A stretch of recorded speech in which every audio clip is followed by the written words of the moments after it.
ਆਮ ਲੋਕਾਂ ਨੂੰ ਇਹ ਜਿਹੜੇ ਉਹਨਾਂ ਦੇ ਰੁਜ਼ਗਾਰ ਜਿਹੜਾ ਉਹ ਖਤਮ ਕਰਕੇ ਤੁਸੀਂ ਵੇਖੋ ਕਿ ਅੱਜ ਜਿਹੜਾ ਹੈ ਉਹ ਹੈਲਥ ਵੀ ਪ੍ਰਾਈਵੇਟ, ਸਕੂਲ ਪ੍ਰਾਈਵੇਟ, ਸੜਕਾਂ ਪ੍ਰਾਈਵੇਟ, ਰੇਲਵੇ ਪ੍ਰਾਈਵੇਟ ਔਰ 에ਅਰਪੋਰਟ ਪ੍ਰਾਈਵੇਟ, ਸਭ ਕੁਝ ਪ੍ਰਾਈਵੇਟ ਹੋਣ ਦਾ ਕਿ ਹੁਣ ਆਉਣ ਵਾਲੇ ਸਮੇਂ 'ਤੇ ਇਹ ਵੀ ਪਤਾ ਲੱਗ ਰਿਹਾ ਕਿ ਆਰਮੀ ਦੀਆਂ ਜਿਹੜੀਆਂ ਜ਼ਮੀਨਾਂ ਨੇ ਜਿੱਥੇ ਪਈਆਂ ਨੇ ਉਹ ਵੀ ਇਹਨਾਂ ਨੂੰ ਦਿੱਤੀਆਂ ਜਾਣਗੀਆਂ। ਭਾਵ ਆਰਮੀ ਵੀ ਇਹ ਜਿਹੜਾ ਠੇਕੇ ਦੇ ਦੇਣ ਜਾ ਰਹੇ ਨੇ।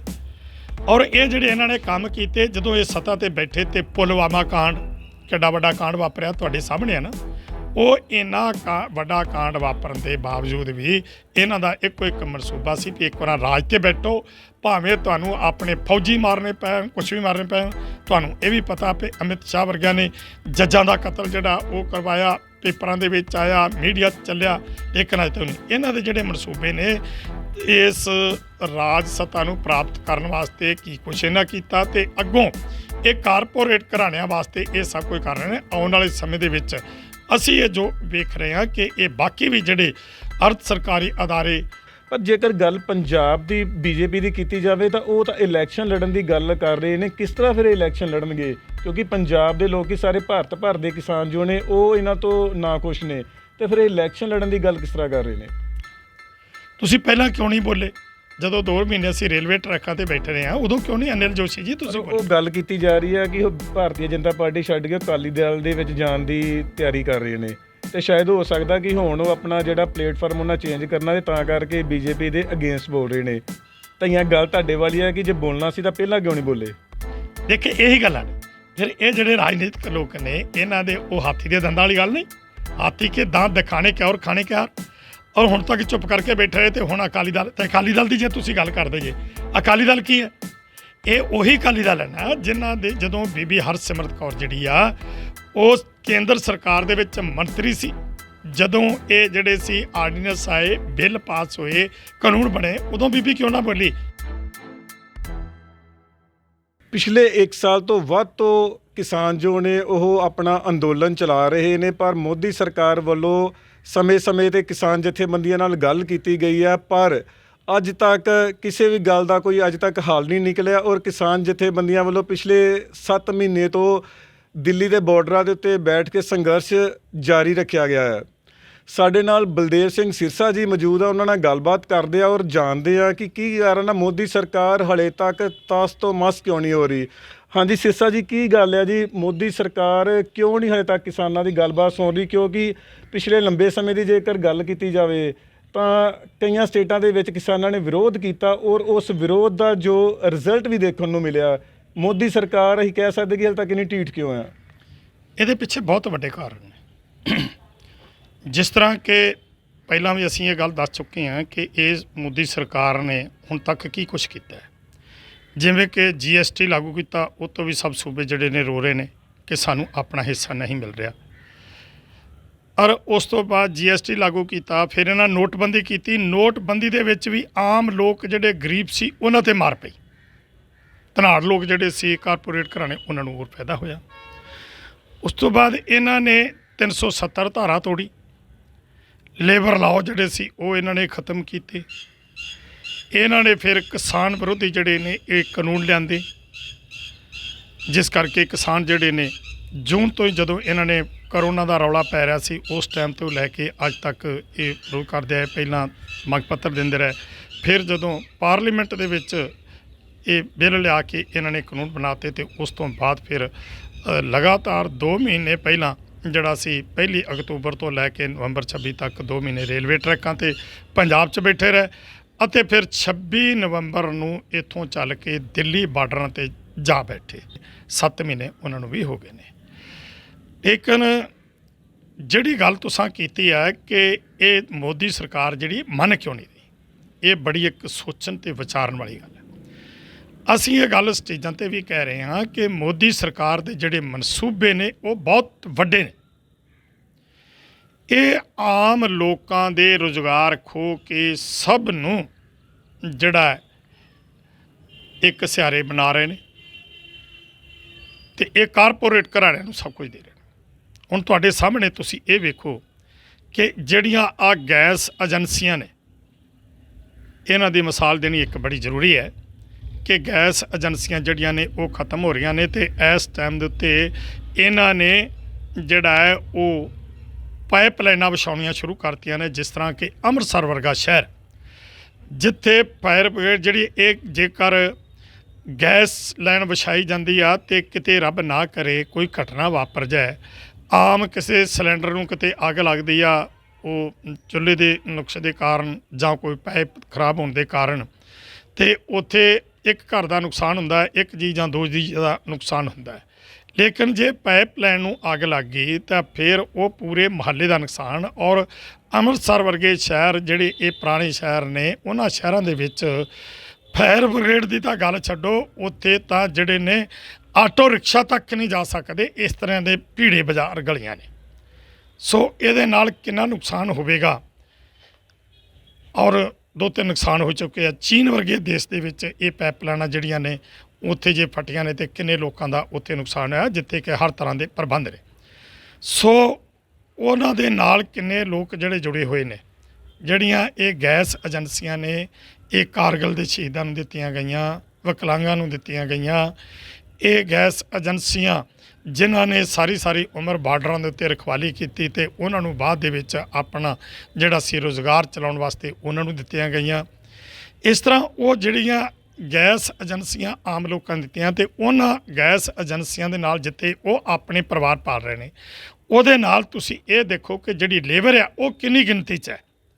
ਲੱਖਾਂ ਲੋਕ ਨੇ ਜਿਹੜੇ ਇਹਦੇ ਨਾਲ ਕਾਰੋਬਾਰ ਦੇ ਨਾਲ ਜੁੜੇ ਹੋਏ ਨੇ, ਜਿਹੜੇ ਕਿ ਇਹ ਘਰ ਘਰ ਜਾ ਕੇ ਸਿਲੰਡਰ ਸਪਲਾਈ ਕਰਦੇ ਨੇ।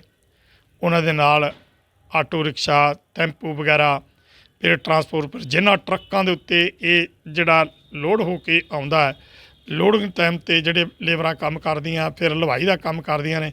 ਸੋ ਲੱਖਾਂ ਲੋਕ ਜਿਹੜੇ ਨੇ ਇਕੱਲੇ ਪੰਜਾਬ ਦੇ ਵਿੱਚ ਹੀ 9 ਲੱਖ ਦੇ ਕਰੀਬ ਜਿਹੜਾ ਹੈ ਉਹ ਬੇਰੁਜ਼ਗਾਰ ਹੋ ਜਾਏਗਾ।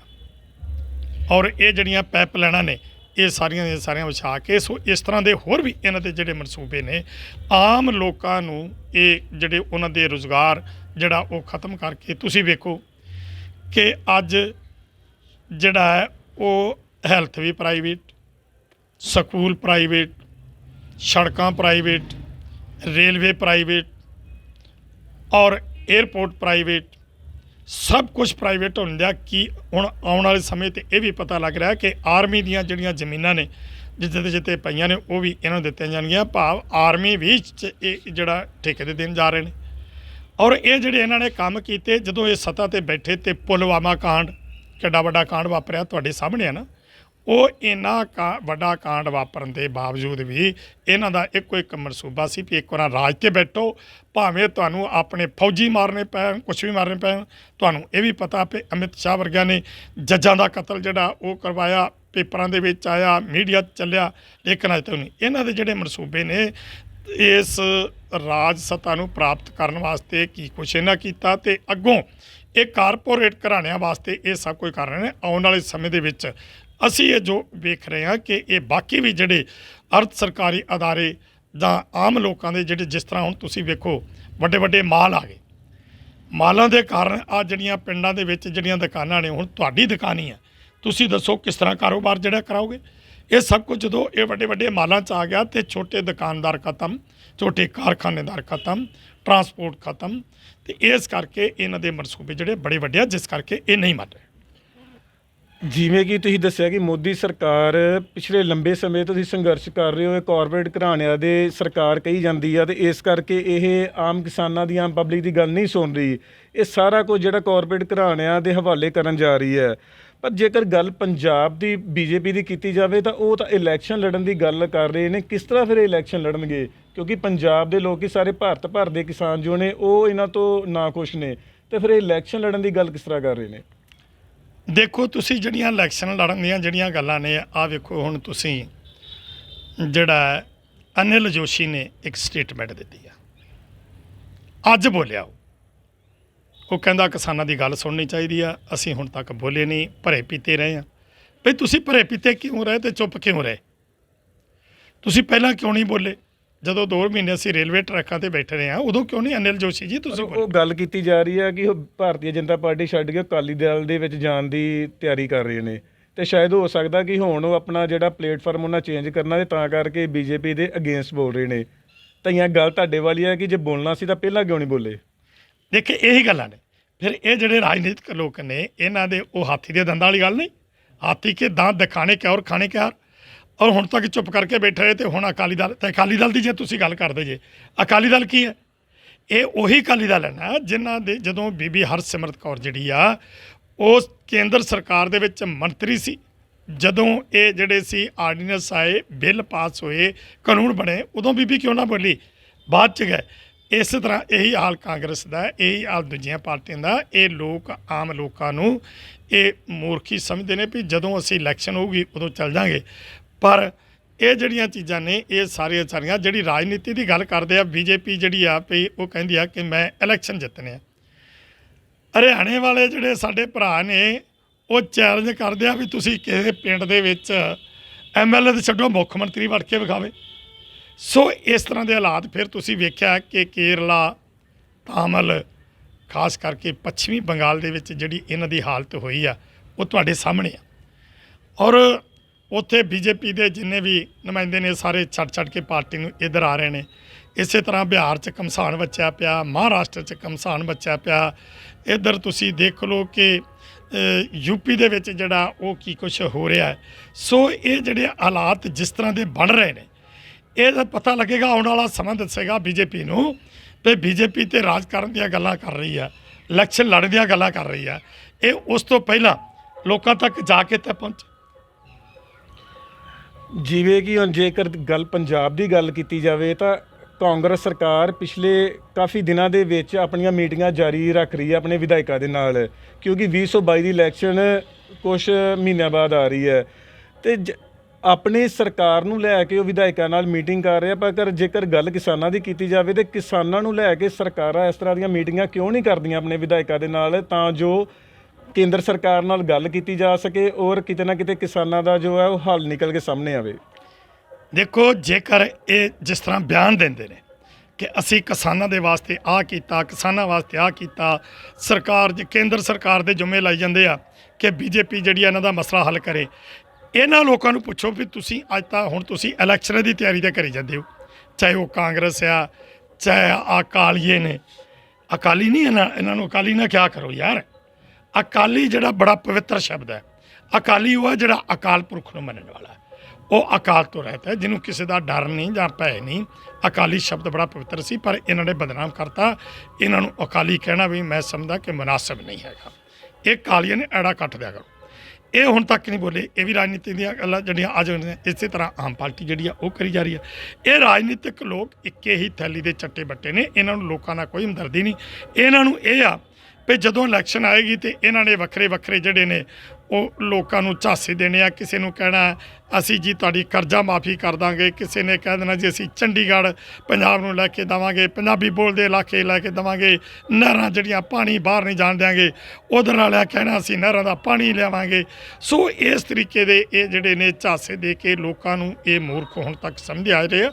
ਪਰ ਜਿਹੜੇ ਹੁਣ ਦਾ ਸਮਾਂ ਜਿਹੜਾ ਅੱਗੇ ਆਏਗਾ, ਇਹ ਬਹੁਤ ਲੋਕ ਜਿਹੜੇ ਨੇ ਇਸ ਟਾਈਮ 'ਤੇ ਸੁਚੇਤ ਹੋ ਚੁੱਕੇ ਨੇ, ਔਰ ਉਹ ਲੋਕ ਇਹਨਾਂ ਲੋਕਾਂ ਨੂੰ ਦੱਸਣਗੇ ਵੀ ਕਿਸ ਤਰ੍ਹਾਂ ਜਿਹੜੀ ਆ ਇਲੈਕਸ਼ਨ ਲੜੀਦੀ ਆ।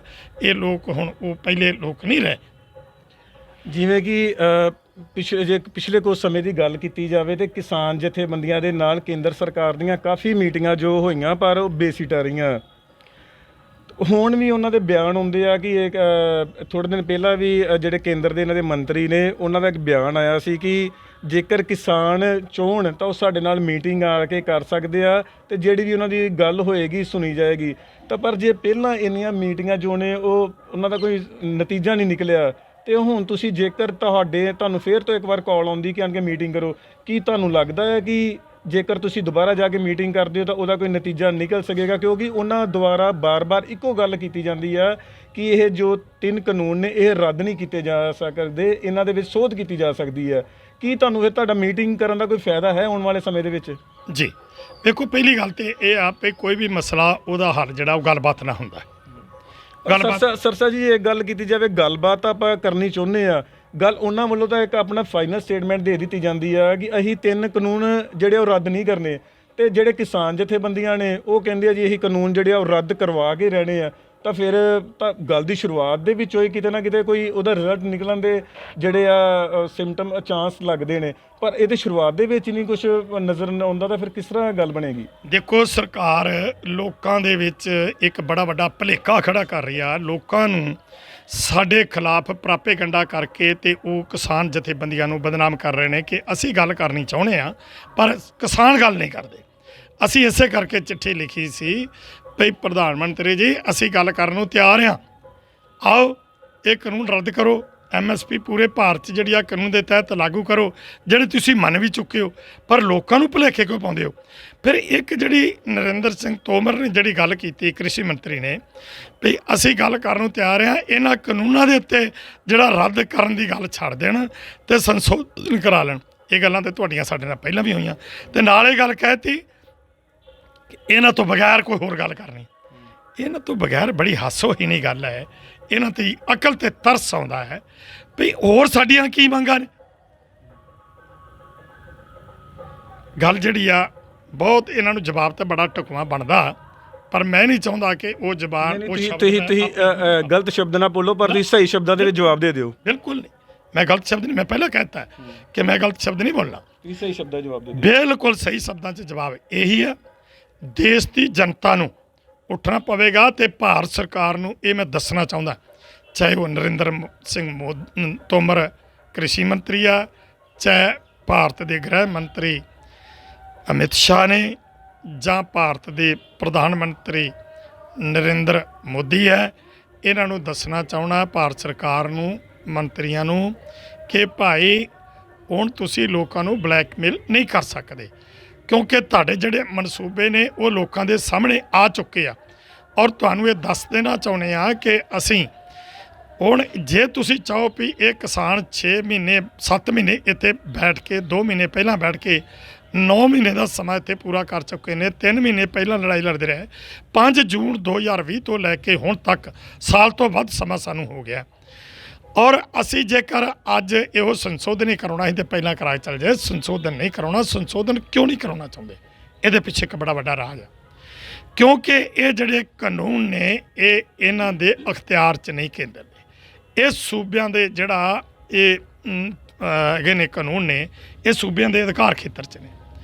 ਅਸੀਂ ਦੇਸ਼ ਦੇ ਲੋਕਾਂ ਨੂੰ ਵੀ ਇਹ ਕਹਿਣਾ ਚਾਹੁੰਦੇ ਹਾਂ ਕਿ ਭਾਈ ਇਹ ਜਿਹੜੇ ਕਾਨੂੰਨ ਜੇਕਰ ਅੱਜ ਅਸੀਂ ਸੰਸ਼ੋਧਨ ਕਰਾ ਕੇ ਚਲੇ ਜਾਂਦੇ ਹਾਂ ਤੇ ਆਉਣ ਵਾਲੇ ਸਮੇਂ ਦੇ ਵਿੱਚ ਸੂਬਿਆਂ ਦੇ ਅਧਿਕਾਰ ਖਤਮ ਹੋ ਜਾਣਗੇ ਤੇ ਕੇਂਦਰ ਦੀ ਇਹ ਜਿਹੜੀ ਮੌਜੂਦਾ ਮੋਦੀ ਸਰਕਾਰ ਆ, ਇਹਨੇ ਆਉਣ ਵਾਲੇ ਸਮੇਂ 'ਤੇ ਵੀ ਚਰਚਾ ਚੱਲ ਰਹੀ ਆ ਕਿ ਵੋਟਿੰਗ ਹੀ ਨਹੀਂ ਕਰਾਉਣੀ ਕੋਈ। ਇਹ ਤਾਂ ਸਿੱਧੇ ਬਸ ਡਿਕਟੇਟਰ ਬਣ ਜਾਣਗੇ। ਤੁਸੀਂ ਇਹ ਦੱਸੋ ਵੀ ਅੱਜ ਜੇਕਰ ਵਿੱਦਿਆ ਪ੍ਰਾਈਵੇਟ, ਹੈਲਥ ਪ੍ਰਾਈਵੇਟ, ਸੜਕਾਂ private, airport private, railway private, ਹਰ ਚੀਜ਼ ਜੇਕਰ ਇਹ ਪ੍ਰਾਈਵੇਟ ਹੋ ਜਾਣੀ ਆ, ਜਿਵੇਂ ਆ ਗੈਸ ਏਜੰਸੀਆਂ ਵੀ ਜਿਹੜੀਆਂ ਨੇ ਇਹ ਵੀ ਕਾਰਪੋਰੇਟ ਘਰਾਣਿਆਂ ਨੂੰ ਦਿੱਤੀਆਂ ਜਾਣੀਆਂ, ਹੋਰ ਵੀ ਆਉਣ ਵਾਲੇ ਸਮੇਂ ਦਿੱਤੇ ਜਾਣੇ ਆ, ਤੇ ਫਿਰ ਅਸੀਂ ਜਿਹੜੀ ਆ ਇਹਦਾ ਮਤਲਬ ਵੀ ਚੋਣ ਦੀ ਤਾਂ ਲੋੜ ਹੀ ਨਹੀਂ। ਫਿਰ ਇੱਕ ਰਹਿ ਗਈ ਇਕੱਲੀ ਆਰਮੀ ਵੀ ਫਿਰ ਤੁਸੀਂ ਜਿਹੜਾ ਇਹ ਜਿਹੜਾ ਵੱਧ ਪੈਸੇ ਦੇਊਗਾ ਤੇ ਉਹਨੂੰ ਦੇ ਦਿਓਗੇ।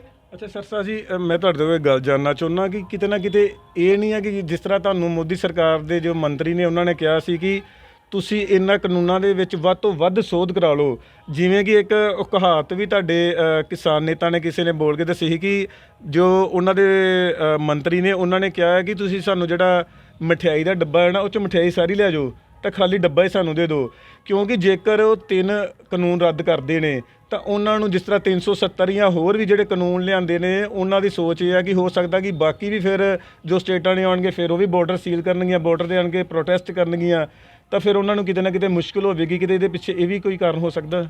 ਦੇਖੋ, ਇਹ ਗੱਲ ਜਿਹੜੀ ਆ ਬਿਲਕੁਲ ਤੁਸੀਂ ਠੀਕ ਕੀਤੀ ਆ ਕਿ ਇਹਨਾਂ ਨੇ ਗੱਲ ਕਹਿਤੀ ਸੀ ਕਿ ਤੁਸੀਂ ਕਾਲਾ ਪੈਨ ਲੈ ਲਓ, ਨੀਲਾ ਪੈਨ ਲੈ ਲਓ, ਤੁਸੀਂ ਲਾਲ ਪੈਨ ਲੈ ਲਓ, ਤੇ ਇਹ ਜਿਹੜੇ ਕਾਨੂੰਨ ਬਣੇ ਨੇ ਇਹਨਾਂ 'ਚ ਤੁਸੀਂ ਸੰਸ਼ੋਧਨ ਜੋ ਮਰਜ਼ੀ ਕਰਾ ਲਓ, ਪਰ ਰੱਦ ਲਫ਼ਜ਼ ਜਿਹੜਾ ਉਹ ਛੱਡ ਦਿਓ। ਪਰ ਅਸੀਂ ਇਹ ਗੱਲ ਕਹੀ ਸੀ ਕਿ ਜਿਹੜਾ ਤੁਹਾਡੇ ਅਧਿਕਾਰ ਖੇਤਰ 'ਚ ਹੀ ਨਹੀਂ ਕੰਮ ਆਉਂਦਾ ਉਹ ਤੁਸੀਂ ਕਿਉਂ ਕੀਤਾ? ਇਹ ਇਸ ਕਰਕੇ ਅਸੀਂ ਨਹੀਂ ਮੰਨੇ। ਪਰ ਇਹ ਜਿਹੜੀ ਗੱਲ ਕਰਦੇ ਨੇ ਕਿ ਇਹ ਜੀ ਕਿਸਾਨ ਜਿਹੜੇ ਅੜੇ ਹੋਏ ਨੇ, ਅਸੀਂ ਨਹੀਂ ਅੜੇ ਹੋਏ। ਅਸੀਂ ਤਾਂ ਇਹ ਜਿਹੜੇ ਗਲਤ ਕਾਨੂੰਨ ਇਹਨਾਂ ਨੇ ਬਣਾਏ ਨੇ ਉਹਨਾਂ ਨੂੰ ਰੱਦ ਕਰਾਉਣ ਵਾਸਤੇ ਹੀ ਇੱਥੇ ਮੋਰਚਾ ਲਾ ਕੇ ਬੈਠੇ ਹਾਂ। ਔਰ ਦੇਸ਼ ਦੇ ਲੋਕਾਂ ਨੂੰ ਇੱਕ ਤੁਹਾਡੇ ਰਾਹੀਂ ਅਸੀਂ ਇਹ ਵੀ ਅਪੀਲ ਕਰਦੇ ਹਾਂ ਕਿ ਭਾਈ ਤੁਹਾਨੂੰ ਪਤਾ ਹੈ ਕਿ ਇਹ ਸਾਡੇ ਕੋਲੋਂ ਕਹਿੰਦੇ ਸੀ ਕਿ ਮਠਿਆਈ ਡੱਬੇ 'ਚੋਂ ਸਾਰੀ ਕੱਢ ਲਓ, ਖਾਲੀ ਡੱਬਾ ਦੇ ਦਿਓ। ਇਹ ਬਿਲਕੁਲ ਠੀਕ ਹੈ ਤੁਹਾਡੀ ਗੱਲ, ਪਰ ਇਹ ਦੱਸੋ ਵੀ ਖਾਲੀ ਡੱਬਾ ਮੰਗਦੇ ਕਿਉਂ ਸੀ? ਕਦੀ ਇਹ ਦੱਸੋ ਵੀ ਜਿਸ ਡੱਬਾ ਆਪਾਂ ਮਠਿਆਈ ਲਿਆਉਂਦੇ ਆ, ਬਾਜ਼ਾਰ 'ਚੋਂ ਲਿਆਉਂਦੇ ਆ, ਹਲਵਾਈ ਤੋਂ ਮਠਿਆਈ ਲਿਆਂਦੀ, ਡੱਬੇ 'ਚ ਪਾਤੀ ਉਹਨੇ, ਉਹਦੇ ਵਿੱਚੋਂ ਜੇ ਅਸੀਂ ਮਠਿਆਈ ਸਾਰੀ ਕੱਢ ਲਈ ਤੇ ਉਹ ਡੱਬਾ ਕਦੀ ਕਿਸੇ ਦੇ ਕੰਮ ਆਇਆ? ਕਦੀ ਕੰਮ ਨਹੀਂ ਆਇਆ। ਉਹ ਰੂੜੀ ਤੇ ਜਾਂਦਾ, ਡਸਟਬਿਨ 'ਚ ਜਾਂਦਾ। ਇਸ ਕਰਕੇ ਇਹਨਾਂ ਦੇ ਮਨਸੂਬੇ ਬੜੇ ਗਲਤ ਨੇ। ਇਹ ਜਿਸ ਤਰ੍ਹਾਂ ਗੈਸ ਏਜੰਸੀਆਂ ਦਾ ਮਸਲਾ ਤੁਹਾਡੇ ਸਾਹਮਣੇ ਆ, ਬਾਕੀ ਵੀ ਆਉਣੇ ਆ। ਇਹ ਦੇਸ਼ ਦੇ ਜਿਹੜੇ ਲੋਕ ਨੇ, ਆਮ ਲੋਕਾਂ ਦੀ ਜਿਹੜੀ ਆ ਉਹ ਲੁੱਟ ਸੁੱਟ ਬਹੁਤ ਵੱਡੇ ਪੱਧਰ ਤੇ ਹੋਣੀ ਆ। ਜਦੋਂ ਸਭ ਕੁਝ ਇਹ ਕਾਰਪੋਰੇਟ ਘਰਾਣਿਆਂ ਨੇ ਖਰੀਦ ਕੇ ਰੱਖ ਲਿਆ, ਤੁਹਾਡੇ ਸਾਹਮਣੇ ਉਹ ਪਿਆਜ਼ ਜਿਹੜਾ 5 ਰੁਪਏ ਕਿਲੋ ਵਾਲਾ ਸੀ ਉਹ 100 ਰੁਪਏ ਕਿਲੋ ਵਿਕਿਆ। ਜਿਹੜੀ ਗੋਭੀ ਸੀ ਤੁਹਾਡੇ ਸਾਹਮਣੇ ਅਸੀਂ ਲਿਆਂਦੀ ਕਿ ਉਹ ਗੋਭੀ ਜਿਹੜੀ ਆ ਉਹ 5 ਰੁਪਏ ਕਿਲੋ ਲੈ ਕੇ ਤੇ ਇਹਨਾਂ ਨੇ 600 ਰੁਪਏ ਕਿਲੋ ਜਿਹੜੀ ਆ ਉਹ ਵੇਚੀ। ਉੱਥੇ ਜਾ ਕੇ ਹੋਇਆ। ਫਿਰ ਜਿਹੜੀ ਗੱਲ ਇਹ ਕਹਿੰਦੇ ਨੇ ਕਿ ਤੁਸੀਂ ਜੇਕਰ ਜਿਹੜਾ 1 ਸਾਲ ਜਿਹੜਾ ਉਹ ਕਾਨੂੰਨ ਰਹਿਣ ਦਿਓ ਤੇ ਜੇ ਨਾ ਠੀਕ ਹੋਣਗੇ ਤੇ ਫਿਰ ਅਸੀਂ ਜਿਹੜਾ ਉਹਨਾਂ ਨੂੰ ਬਦਲ ਦਾਂਗੇ। ਮੈਂ ਇਹਨਾਂ ਤੋਂ ਪੁੱਛਣਾ ਚਾਹੁੰਦਾ ਹੈ ਤੁਹਾਡੀ ਰਾਹੀਂ ਕਿ ਗੰਨੇ ਦੇ ਉੱਤੇ ਜਿਹੜਾ ਹੈ ਉਹ ਕਾਨੂੰਨ ਦੇ ਮੁਤਾਬਕ ਜਿਹੜਾ ਗੰਨਾ ਅਸੀਂ ਅੱਜ ਮਿਲ 'ਚ ਤਲਾਤਾ ਹੈ ਉਹ 14 ਦਿਨ ਦੇ ਅੰਦਰ ਸਾਨੂੰ ਪੇਮੈਂਟ ਮਿਲਣੀ ਹੈ। ਉਹ ਪੇਮੈਂਟਾਂ ਨਾ ਮਿਲਣ ਦੇ ਕਾਰਨ ਮੈਂ ਜਦੋਂ ਹਾਈ ਕੋਰਟ 'ਚ ਗਿਆ ਤੇ ਹਾਈ ਕੋਰਟ ਨੇ 14, 15, 16 ਤੇ 16, 17 ਦੇ 3 ਸੀਜ਼ਨਾਂ ਦੇ ਵਿੱਚ ਜਿਹੜਾ ਸੀ ਉਹ ਸਾਨੂੰ ਟਾਈਮ ਸਿਰ ਪੈਸਾ ਨਾ ਮਿਲਿਆ ਤੇ ਅਸੀਂ ਉਹ ਕੋਰਟ 'ਚ ਕੇਸ ਕੀਤੇ ਤੇ 26, 9, 17 ਨੂੰ ਹਾਈ ਕੋਰਟ ਨੇ ਆਰਡਰ ਕੀਤਾ ਕਿ ਇਹ ਦੱਸੋ ਵੀ ਜਿਹੜਾ ਤੁਸੀਂ ਕਿਸਾਨਾਂ ਨੂੰ 14 ਦਿਨ ਦੇ ਅੰਦਰ ਅੰਦਰ ਪੇਮੈਂਟ ਕਰਨੀ ਸੀ ਉਹ ਨਹੀਂ ਕੀਤੀ, ਉੱਥੇ ਵਿਆਜ ਕਿੰਨਾ ਬਣਦਾ ਹੈ? ਉੱਥੇ ਜਿਹੜੀਆਂ ਸਹਿਕਾਰੀ ਮਿੱਲਾਂ ਨੇ ਉਹਨਾਂ ਵੱਲ 45 ਕਰੋੜ ਰੁਪਈਆ ਬਣਿਆ 3 ਸੀਜ਼ਨਾਂ ਦਾ। ਜਿਹੜੀਆਂ ਸਰਕਾਰੀ ਮਿੱਲਾਂ ਨੇ ਉਹ ਗੰਨਾ ਪੀੜਦੀਆਂ ਸਿਰਫ 30%, 70% ਗੰਨਾ ਜਿਹੜਾ ਹੈ ਉਹ ਪ੍ਰਾਈਵੇਟ ਮਿੱਲਾਂ ਪੀੜਦੀਆਂ ਨੇ। ਪਰ ਪ੍ਰਾਈਵੇਟ ਮਿੱਲਾਂ ਨੇ, ਸਰਕਾਰੀ ਮਿੱਲਾਂ ਨੇ ਤੇ ਰਿਪੋਰਟ ਦਿੱਤੀ ਆਪਣੀ, ਉਹ ਨਾਲ 45 ਕਰੋੜ ਬਣਿਆ। ਹਰਿਆਣਾ ਸਰਕਾਰ ਨੇ ਜਿਹੜਾ ਉਹ ਨਾਲ ਵਿਆਜ ਬਣਦਾ ਸੀ ਉਹ ਵੀ ਦੇਤਾ ਕਿਉਂਕਿ ਮੈਂ ਕੇਸ ਇਕੱਠਾ ਕੀਤਾ ਸੀ ਉਹਨਾਂ ਦਾ। ਔਰ ਉਸ ਤੋਂ ਬਾਅਦ ਅੱਜ ਤੱਕ ਪ੍ਰਾਈਵੇਟ ਮਿੱਲਾਂ ਨੇ ਇਹ ਜਿਹੜਾ ਜਵਾਬ ਨਹੀਂ ਦਿੱਤਾ ਕਿ ਕਿੰਨਾ ਵਿਆਜ ਬਣਦਾ, ਜਦੋਂ ਕਿ 70% ਉਹ ਪੀੜਦੀਆਂ ਨੇ। ਉਸ ਤੋਂ ਬਾਅਦ 17, 18, 18, 19, 19, 20 ਜਿਹੜਾ ਆਇਆ ਤੇ 20 ਤੇ 21 4 ਸੀਜ਼ਨ ਫੇਰ ਲੰਘੇ ਨੇ, ਉਹ ਵੀ ਮੇਰੇ ਕੋਰਟ 'ਚ ਕੇਸ ਚੱਲ ਰਹੇ ਨੇ।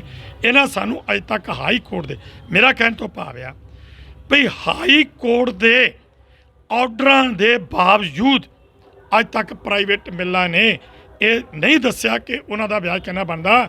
ਤੇ SDM ਤੇ DC ਕਿਸ ਬਾਗ ਦੀ ਮੂਲੀ ਨੇ?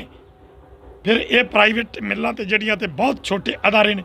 ਜਦੋਂ ਅਬਾਨੀ ਅਡਾਨੀ ਵਰਗੇ ਤਾਂ ਇਹਨਾਂ ਤੋਂ ਵੀ ਵੱਡੇ ਕਾਰਪੋਰੇਟ ਘਰਾਣੇ ਆਉਣਗੇ ਜਿਹੜੇ ਸਾਡੀਆਂ ਜਿਨਸਾਂ ਪ੍ਰਾਈਵੇਟ ਮੰਡੀਆਂ 'ਚੋਂ ਖਰੀਦ ਕੇ ਲੈ ਜਾਣਗੇ, ਉਹਨਾਂ ਤੋਂ ਪੈਸੇ ਕੌਣ ਸਾਨੂੰ ਦਵਾਊਗਾ? ਸਰਸਾ ਜੀ ਇੱਕ ਹੋਰ ਗੱਲ ਦਾ ਜਵਾਬ ਦਿਓ ਜੀ ਕਿ ਇਲੈਕਸ਼ਨ ਕਰੀਬ ਹੈ ਪੰਜਾਬ ਦੀ, ਹੋਰ ਵੀ ਸਟੇਟਾਂ ਦੇ ਵਿੱਚ UP ਹੋਰ ਵੀ ਸਟੇਟਾਂ ਦੇ ਵਿੱਚ ਜਿਹੜੀ ਇਲੈਕਸ਼ਨ ਆ ਰਹੀ ਹੈ, ਕਿੰਨਾ ਕੁ ਅਸਰ ਪਵੇਗਾ ਕਿਸਾਨਾਂ ਦਾ ਉਹਦੇ ਤੇ? ਔਰ ਗੱਲ ਕੀਤੀ ਜਾ ਰਹੀ ਹੈ ਕਿਉਂਕਿ ਸੋਸ਼ਲ ਮੀਡੀਆ 'ਤੇ ਅਕਸਰ ਵੇਖਦੇ ਹਾਂ ਕਿ ਸੁਣਨ 'ਚ ਇਹ ਵੀ ਹੁੰਦਾ ਕਿ ਜੋ ਕਿਸਾਨ ਨੇ ਉਹ ਵੀ ਆਪਣੀ ਅਲੱਗ ਤੋਂ ਇੱਕ ਪਾਰਟੀ ਬਣਾ ਕੇ ਇਲੈਕਸ਼ਨ ਲੜਨਗੇ। ਕੀ ਇਹ ਗੱਲ ਸਹੀ ਹੈ ਬਿਲਕੁਲ ਵੀ ਜੋ ਕਿਸਾਨ ਨੇ ਉਹ ਵੀ ਸਿਆਸਤ ਦੇ ਵਿੱਚ ਆਉਣਗੇ ਔਰ ਜਾਂ ਆਪਣੇ ਜੋ ਵਿਧਾਨ ਸਭਾ ਉਹਨਾਂ ਦੇ ਖੇਤਰ ਨੇ ਉਹਨਾਂ ਦੇ ਵਿੱਚ ਇਲੈਕਸ਼ਨ ਲੜਨਗੇ? ਇਹ ਸਮਾਂ ਉੱਤੇ ਵਿਚਾਰ ਕੀਤਾ ਜਾਏਗਾ। ਅਜੇ ਤੱਕ ਕੋਈ ਇਸ ਤਰ੍ਹਾਂ ਦੀ ਗੱਲ ਨਹੀਂ ਸਾਡੇ ਸਾਹਮਣੇ। ਤੋਂ ਉਹ ਸਿਰਫ ਜਿਸ ਤਰ੍ਹਾਂ ਪੁੱਛਿਆ ਗਿਆ ਸੀ ਵੀ ਤੈਨੂੰ ਮੱਛੀ ਦੀਦੀ ਆ, ਉਹਨੇ ਕਿਹਾ ਨਹੀਂ ਮੈਨੂੰ ਮੱਛੀ ਨਹੀਂ ਦੀਦੀ, ਮੈਨੂੰ ਤਾਂ ਮੱਛੀ ਦੀ ਅੱਖ ਦੀਦੀ ਆ। ਅਜੇ ਤਾਂ ਸਾਡੇ ਸਾਹਮਣੇ ਖੇਤੀ ਵਿਰੋਧੀ ਕਾਨੂੰਨ ਰੱਦ ਕਰਾਉਣੇ। ਜੇਕਰ ਕਾਨੂੰਨ ਨਹੀਂ ਰੱਦ ਹੁੰਦੇ ਤੇ 2022 ਦੀ ਇਲੈਕਸ਼ਨ ਆ ਜਾਂਦੀ, ਜਿਵੇਂ ਤੁਸੀਂ ਕਿਹਾ ਨਾ ਕਾਂਗਰਸ ਕਿਸਾਨਾਂ ਦੇ ਹੱਕ 'ਚ, ਨਾ ਅਕਾਲੀ ਦਲ ਹੱਕ 'ਚ ਆ, ਨਾ ਆਪ ਹੱਕ 'ਚ ਆ, ਤੇ ਫਿਰ ਤੇ ਕਿਸਾਨਾਂ ਨੂੰ ਲੱਗਦਾ ਹੈ ਕਿ ਫਿਰ ਇਲੈਕਸ਼ਨ ਲੜਨੀ ਪਏਗੀ, ਖੁਦ ਆਉਣਾ ਪਊਗਾ ਲੋਕਾਂ ਦੇ ਵਿੱਚ। ਇਹ ਜਿਹੜਾ ਫੈਸਲਾ ਹੈ ਇਸ ਬਲਦੇਵ ਸਿੰਘ ਸਰਸਾ ਇਕੱਲਾ ਨਹੀਂ, ਇਹ 'ਤੇ ਕੋਈ ਵੀ ਟਿੱਪਣੀ ਕਰ ਸਕਦਾ। ਇਹ ਸਮੁੱਚਾ ਸੰਯੁਕਤ ਮੋਰਚਾ, ਪੰਜਾਬ ਦੀਆਂ 32 ਜਥੇਬੰਦੀਆਂ ਨੇ, ਫਿਰ ਸੰਯੁਕਤ ਮੋਰਚਾ ਹੈ। ਪਰ ਇੱਕ ਗੱਲ ਤਾਂ ਤੁਹਾਡੇ ਸਾਹਮਣੇ ਹੈ ਨਾ ਕਿ ਜਦੋਂ ਆ ਪਿੱਛੇ ਇਲੈਕਸ਼ਨਾਂ ਆਈਆਂ ਇਸੇ ਸਾਲ ਦੇ ਮਾਰਚ ਦੇ ਜਦੋਂ ਆਈਆਂ ਨੇ, ਕੇਰਲਾ 'ਚ ਹੋਈਆਂ, ਤਾਮਿਲ 'ਚ ਹੋਈਆਂ, ਪੱਛਮੀ ਬੰਗਾਲ 'ਚ ਹੋਈਆਂ, ਤੇ ਅਸੀਂ ਉੱਥੇ ਗਏ ਤੇ ਉਹਨਾਂ ਲੋਕਾਂ ਨੂੰ ਇਹ ਗੱਲ ਕਹੀ ਕਿ ਭਾਈ ਇਹ ਜਿਹੜੀ ਹੈਗੀ ਆ ਮੋਦੀ ਸਰਕਾਰ ਹੈ ਇਹ ਕਿਸਾਨਾਂ ਦੇ ਹਿੱਤ ਵਿੱਚ ਨਹੀਂ। ਕਿਸਾਨਾਂ ਦੀ ਤਾਂ ਗੱਲ ਛੱਡੋ ਵੀ ਇਹ ਪੂਰੇ ਦੇਸ਼ ਦੇ ਲੋਕਾਂ 'ਚ ਹਿੱਤ 'ਚ ਨਹੀਂ, ਤੇ ਇਹਨੂੰ ਹਰਾਉਣਾ ਜਿਹੜਾ ਅਤੀ ਜ਼ਰੂਰੀ ਆ। ਤੇ ਉਹਨਾਂ ਲੋਕਾਂ ਨੇ ਸਾਡੀ ਬੇਨਤੀ ਨੂੰ ਪ੍ਰਵਾਨ ਕਰਦੇ ਆ ਇਹਨਾਂ ਨੂੰ ਉੱਥੇ ਧੂੜ ਚਟਾਈ ਆ। ਤੇ ਸਰਸਾ ਜੀ, ਜੇਕਰ ਸੰਯੁਕਤ ਕਿਸਾਨ ਮੋਰਚਾ ਕਹਿੰਦਾ ਹੈ ਕਿ ਕਿਸਾਨ ਉਤਰਨਗੇ, ਇਲੈਕਸ਼ਨ ਲੜਨਗੇ, ਤੇ ਬਲਦੇਵ ਸਿੰਘ ਸਰਸਾ ਫਿਰ ਕਿਹੜੇ ਹਲਕੇ ਤੋਂ ਇਲੈਕਸ਼ਨ ਲੜਨਗੇ? ਉਹ ਪੰਜਾਬ 'ਚੋਂ, ਅਜਨਾਲਾ ਖੇਤਰ 'ਚੋਂ, ਜਾਂ ਕਿੱਥੇ ਲੜਨਗੇ ਇਲੈਕਸ਼ਨ? ਅਰੋੜਾ ਸਾਹਿਬ, ਤੁਸੀਂ ਜਿਹੜੇ ਪੱਤਰਕਾਰ ਜੇ ਨਾ, ਵਾਕਈ ਵਾਲ ਦੀ ਖੱਲ ਲਾਉਂਦੇ ਜੇ, ਤੇ ਕਿਸੇ ਦੇ ਮੂੰਹ ਦੇ ਵਿੱਚੋਂ ਤੁਸੀਂ ਕੋਈ ਨਾ ਕੋਈ ਗੱਲ ਕਢਾਉਂਦੇ ਜੇ। ਪਰ ਬਲਦੇਵ ਸਿੰਘ ਸਰਸਾ ਕੱਚੀਆਂ ਗੋਲੀਆਂ ਨਹੀਂ ਖੇਡਿਆ ਭਈ ਤੁਹਾਨੂੰ ਅੱਜ ਹਲਕੇ ਦੀ ਗੱਲ ਕਰ ਦੇਗਾ ਭਈ ਉਹਦੇਗਾ ਉਹ ਮੈਂ 80 ਸਾਲ ਦਾ ਬੁੱਢਾ, ਮੈਂ ਹੁਣ ਕਿਹੜੀਆਂ ਇਲੈਕਸ਼ਨਾਂ ਲੜਨੀਆਂ। ਅਡਵਾਨੀ ਵੀ ਵੇਖੋ ਨਾ ਕਿੰਨੀ ਉਮਰ ਹੈ, ਬਾਦਲ ਦੀ ਉਮਰ ਵੇਖ ਲਓ ਤੁਸੀਂ ਕਿੰਨੀ ਆ, ਉਹ ਵੀ ਤਾਂ ਸਿਆਸਤ ਕਰ ਨਹੀਂ ਰਹੇ ਆ। ਅਸੀਂ ਅੱਜ ਤੱਕ ਤੁਸੀਂ ਤੁਹਾਡੇ ਸਾਹਮਣੇ ਜਾਂ ਤਾਂ ਅਸੀਂ ਗੁਰੂ ਕੀਆਂ ਗੋਲਕਾਂ ਜਿਹੜੇ ਲੋਕ ਲੁੱਟ ਰਹੇ ਨੇ ਉਹਨਾਂ ਦੇ ਪਰਦੇ ਫਾਸ ਕੀਤੇ ਨੇ, ਤੁਹਾਡੇ ਸਾਹਮਣੇ ਅਸੀਂ ਜਿਹੜੇ ਇਹ ਸਕੈਂਡਲ ਨੇ ਉਹਨਾਂ ਦੇ ਪਰਦੇ ਫਾਸ ਕੀਤੇ ਨੇ। ਪਰ ਸਰਸਾ ਜੀ, ਜੇ ਫਿਰ ਤੁਸੀਂ ਕੰਮ ਇਮਾਨਦਾਰੀ ਦੇ ਕਰਦੇ ਹੋ ਤਾਂ ਫਿਰ ਤੁਹਾਨੂੰ ਲੋਕਾਂ ਦੇ ਵਿੱਚ ਆ ਜਾਣਾ ਚਾਹੀਦਾ। ਯਾਰ ਕਮਾਲ ਹੋ ਗਈ ਹੈ, ਇਹ ਸੰਯੁਕਤ ਮੋਰਚੇ ਦਾ ਫੈਸਲਾ। ਬਾਕੀ ਮੈਂ ਤੁਹਾਨੂੰ ਜਿਵੇਂ ਪਹਿਲਾਂ ਕਿਹਾ ਕਿ ਜੇ ਸੰਯੁਕਤ ਕਿਸਾਨ ਮੋਰਚਾ ਕਹਿੰਦਾ ਆ ਕਿ ਅਸੀਂ ਇਲੈਕਸ਼ਨ ਲੜਨੀ ਹੈ, ਫਿਰ ਬਲਦੇਵ ਸਿੰਘ ਸਰਸਾ ਜੀ ਲੜਨ ਲਈ ਇਲੈਕਸ਼ਨ ਤਿਆਰ ਨੇ? ਮੈਂ ਕਹਿਣਾ ਕਿ ਮੈਨੂੰ ਇਹ ਦੱਸੋ ਵੀ ਅਜੇ ਸੰਯੁਕਤ ਮੋਰਚੇ ਦੀ ਇਹ ਗੱਲਬਾਤ ਹੀ ਕੋਈ ਨਹੀਂ, ਤੇ ਮੈਂ ਪਹਿਲਾਂ ਯਾਰ ਕਿਵੇਂ ਕਹਿ ਦਿਆਂ? ਇਸ ਕਰਕੇ ਇਹ ਗੱਲ ਨਹੀਂ, ਮੈਂ ਤੁਹਾਨੂੰ ਪਹਿਲਾਂ ਕਿਹਾ ਕਿ ਤੁਸੀਂ ਜਿਹੜੀ ਆ ਉਹ ਕਿਸੇ ਨਾ ਕਿਸੇ ਜਦੋਂ ਗੱਲਬਾਤ ਕਰਦੇ ਜੇ ਨਾ, ਉਹ 'ਤੇ ਸਵਾਲ ਇਸ ਤਰ੍ਹਾਂ ਕਰਦੇ ਜੇ ਵੀ ਕੁਝ ਨਾ ਕੁਝ ਤਾਂ ਮੂੰਹੋਂ ਕੱਢੇਗਾ। ਤੇ ਮੈਂ ਤੁਹਾਨੂੰ ਬੇਨਤੀ ਕੀਤੀ ਹੈ ਵੀ ਮੈਂ ਆਪਣੇ ਮੂੰਹੋਂ ਕੁਝ ਨਹੀਂ ਕੱਢਾਂਗਾ। ਅਸੀਂ ਸੰਯੁਕਤ ਮੋਰਚੇ ਦਾ ਇੱਕ ਮੈਂਬਰ ਹਾਂ, ਮੈਂ ਹਿੱਸਾ ਇੱਕ ਉੱਥੇ ਇੱਕ ਮਤਲਬ ਕਿ ਕੰਮ ਕਰ ਰਹੇ ਹਾਂ, ਰਲ ਕੇ ਕੰਮ ਕਰ ਰਹੇ ਹਾਂ। ਸੋ ਇਸ ਤਰ੍ਹਾਂ ਦੀ ਗੱਲ ਜਿਹੜੀ ਆ ਆਪਣੇ ਮੂੰਹ ਅਸੀਂ ਨਹੀਂ ਕਰਾਂ। ਅਖੀਰਲਾ ਸਵਾਲ ਆ ਸਰਸਾ ਜੀ, ਕੀ ਲੱਗਦਾ ਹੈ ਮੋਦੀ ਸਰਕਾਰ ਨੂੰ 1 ਸਾਲ ਤੋਂ ਵੱਧ ਹੋ ਗਿਆ ਤੁਹਾਨੂੰ ਸੰਘਰਸ਼ ਕਰਦੇ ਆ, ਕਿੰਨਾ ਸਮਾਂ ਲੈ ਕੇ ਚੱਲਦੇ ਹੋ? ਜਿਵੇਂ 2024 ਦੀ ਤਾਂ ਗੱਲ ਕੀਤੀ ਜਾਂਦੀ ਹੈ, ਕੀ ਲੱਗਦਾ ਕਿ 2024 ਦੇ ਵਿੱਚ ਮੋਦੀ ਸਰਕਾਰ ਆਣਗੇ ਤੁਹਾਡੀ ਗੱਲ ਸੁਣੇਗੀ ਕਿ ਨਹੀਂ ਸੁਣੇਗੀ? ਦੇਖੋ, ਮੋਦੀ ਸਰਕਾਰ ਜਿਹੜੀ ਆ ਇਸ ਕਰਕੇ ਅੜੀ ਹੋਈ ਆ ਵੀ ਉਹ ਬਹੁਤ ਹੁਣ ਤੱਕ ષਡਯੰਤਰ ਜਿਹੜੀ ਆ ਉਹ ਚੱਲ ਰਹੀ ਆ ਵੀ ਇਹ ਮੋਰਚਾ ਕਿਤੇ ਫੇਲ ਹੋ ਜਾਏਗਾ। ਲੇਕਿਨ ਇੱਕ ਗੱਲ ਤੁਹਾਨੂੰ ਦੱਸ ਦਿੰਦੇ ਆ ਕਿ ਇਹ ਮੋਰਚਾ ਅਸੀਂ ਨਹੀਂ ਚਲਾ ਰਹੇ, ਇਹ ਮੋਰਚਾ ਉਹ ਅਕਾਲ ਪੁਰਖ ਚਲਾ ਰਿਹਾ, ਔਰ ਇਹ ਮੋਰਚਾ ਸੱਚ ਤੇ ਹੱਕ ਦੀ ਲੜਾਈ ਹੈ। ਜ਼ੁਲਮ ਜਾਬਰ ਜਿਹੜਾ ਜ਼ੁਲਮ ਕਰ ਰਿਹਾ ਉਹਦੀ ਤੇ ਮਜ਼ਲੂਮ ਦੀ ਇਹ ਲੜਾਈ ਆ। ਇੱਥੇ ਲੋਕਾਂ ਦੇ ਹਿੱਤਾਂ ਦੀ ਗੱਲ ਹੈ, ਲੋਕਾਂ ਦੀ ਪੇਟ ਦਾ ਸਵਾਲ ਹੈ। ਇੱਥੇ ਆਉਣ ਵਾਲੀਆਂ ਸਾਡੀਆਂ ਜਿਹੜੀਆਂ ਨਸਲਾਂ ਨੇ ਉਹਨਾਂ ਵਾਸਤੇ ਉਹਨਾਂ ਦੀ ਤੇ ਆਪਣੀ ਅਣਖ ਦੀ ਲੜਾਈ ਆ। ਇਸ ਕਰਕੇ ਇਹ ਸੰਘਰਸ਼ ਕਿੰਨਾ ਚੱਲਦਾ ਹੈ, ਜਿਸ ਤਰ੍ਹਾਂ ਅਸੀਂ ਕਿਹਾ ਸੀ ਅਸੀਂ 6 ਮਹੀਨੇ ਦਾ ਰਾਸ਼ਨ ਲੈ ਕੇ ਚੱਲੇ ਹਾਂ, ਤੇ ਹੁਣ ਤੇ 7 ਪੂਰੇ ਹੋ ਗਏ। ਆਉਣ ਵਾਲੇ ਸਮੇਂ 'ਚ ਅਜੇ ਪਤਾ ਨਹੀਂ, ਆ ਜਿਸ ਤਰ੍ਹਾਂ 22 ਆ ਰਿਹਾ, 22 ਤੋਂ ਬਾਅਦ ਖਰੇ 24 ਨਹੀਂ ਆਉਣਾ, ਇਹ ਗੱਲ ਦਾ ਅਜੇ ਕੋਈ ਪਤਾ ਨਹੀਂ ਗਾ। ਪਰ ਇੱਕ ਗੱਲ ਜ਼ਰੂਰ ਹੈ ਕਿ ਸਰਕਾਰ ਦੇ ਜਿਹੜੇ ਮਨਸੂਬੇ ਨੇ ਉਸ ਅਕਾਲ ਪੁਰਖ ਦੀ ਕਿਰਪਾ ਨਾਲ ਉਹ ਸੁਪਨੇ ਉਹਨਾਂ ਦੇ ਪੂਰੇ ਨਹੀਂ ਹੋਣਗੇ, ਉਹ ਮਨਸੂਬੇ ਧਰੇ ਧਰਾਏ ਰਹਿ ਜਾਣਗੇ। ਕਿਉਂਕਿ ਇੱਕ ਪਾਸੇ ਸੱਚ ਹੈ, ਇੱਕ ਪਾਸੇ ਝੂਠ ਹੈ, ਜ਼ੁਲਮ ਹੈ, ਉਹ ਕੁਫਰ ਹੈ। ਉਹ ਲੋਕ ਨੇ ਜਿਹੜੇ ਲੋਕਾਂ ਦਾ ਖੂਨ ਪੀਣ ਵਾਲੇ ਆ, ਤੇ ਇੱਕ ਪਾਸੇ ਉਹ ਲੋਕ ਨੇ ਜਿਹੜੇ ਲੋਕਾਂ ਦੇ ਹਿੱਤਾਂ ਦੀ ਗੱਲ ਕਰਦੇ ਆ। ਇਸ ਕਰਕੇ ਕਿੰਨਾ ਵੀ ਲੰਬਾ ਚੱਲੇ ਇਸ ਗੱਲ ਦੀ ਸਾਨੂੰ ਕੋਈ ਜਿਹੜੀ ਆ ਉਹ ਮਤਲਬ ਕੋਈ ਪਰਵਾਹ ਨਹੀਂ, ਕਿਉਂਕਿ ਅਸੀਂ ਤਾਂ ਤੁਹਾਨੂੰ ਦੱਸਿਆ ਵੀ ਲੜ ਹੀ ਨਹੀਂ ਰਹੇ, ਸਾਨੂੰ ਤਾਂ ਲੜਾ ਰਿਹਾ ਅਕਾਲ ਪੁਰਖ, ਇਹ ਸੰਘਰਸ਼ ਉਹੀ ਕਰਵਾ ਰਿਹਾ। ਸੋ ਇਹ ਸਨ ਸਾਡੇ ਨਾਲ ਬਲਦੇਵ ਸਿੰਘ ਸਰਸਾ, ਕਿਸਾਨ ਨੇਤਾ, ਜਿਨ੍ਹਾਂ ਨੇ ਦੱਸਿਆ ਕਿ ਪਿਛਲੇ 1 ਸਾਲ ਤੋਂ ਵੱਧ ਤੋਂ ਇਹ ਸੰਘਰਸ਼ ਜੋ ਕਰ ਰਹੇ ਨੇ। ਜੇਕਰ 2024 ਦੀ ਇਲੈਕਸ਼ਨ ਤੱਕ ਮੋਦੀ ਸਰਕਾਰ ਕਿਸਾਨਾਂ ਦੇ ਹੱਕ ਵਿੱਚ ਜੋ 3 ਕਾਨੂੰਨ ਰੱਦ ਨਹੀਂ ਕਰਦੀ ਤਾਂ ਇਹਨਾਂ ਵੱਲੋਂ ਸੰਘਰਸ਼ ਹੋਰ ਲੰਬਾ ਕੀਤਾ ਜਾਵੇਗਾ। ਤੁਸੀਂ ਇਸ ਤਰ੍ਹਾਂ ਜੁੜੇ ਰਹੋ ਪੰਜਾਬ ਸਟਾਰ ਟੀਵੀ ਕੈਨੇਡਾ ਦੇ ਨਾਲ, ਤੁਹਾਨੂੰ ਨਵੀਂ ਤੋਂ ਨਵੀਂ ਅਪਡੇਟ ਦਿੰਦੇ ਰਵਾਂਗੇ। ਅਜਨਾਲਾ ਤੋਂ ਪੰਜਾਬ ਸਟਾਰ ਟੀਵੀ ਕੈਨੇਡਾ ਦੇ ਲਈ ਪ੍ਰਦੀਪ ਅਰੋੜਾ ਦੀ ਵਿਸ਼ੇਸ਼ ਰਿਪੋਰਟ।